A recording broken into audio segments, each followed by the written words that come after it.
En France, le roi ne meurt jamais.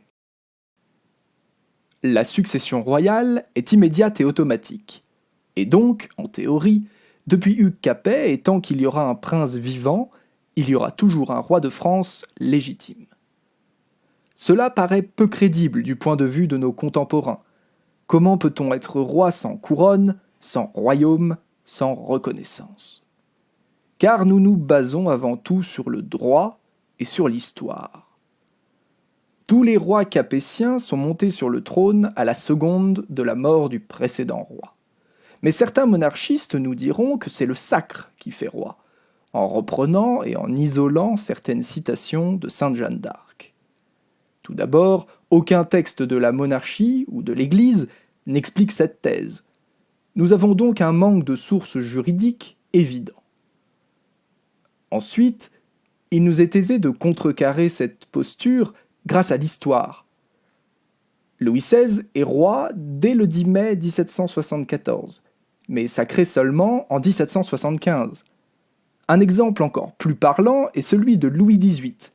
En place sur le trône de France de 1814 à 1824, il n'a jamais été sacré, et pourtant, personne n'a contesté sa souveraineté de manière convaincante.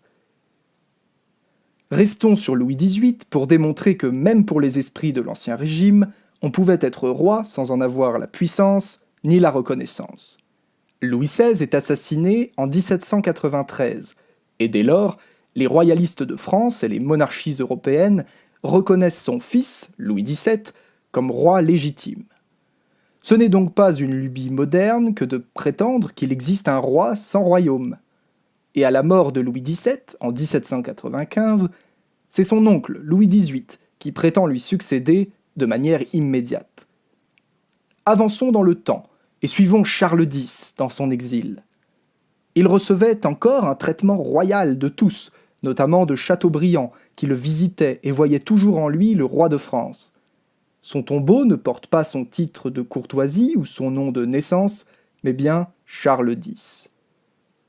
En reconnaissant un roi au XXIe siècle, nous ne faisons que poursuivre la tradition monarchique. Ce que nous faisons aujourd'hui aurait été fait par des hommes du XIXe siècle, comme du XVIIe.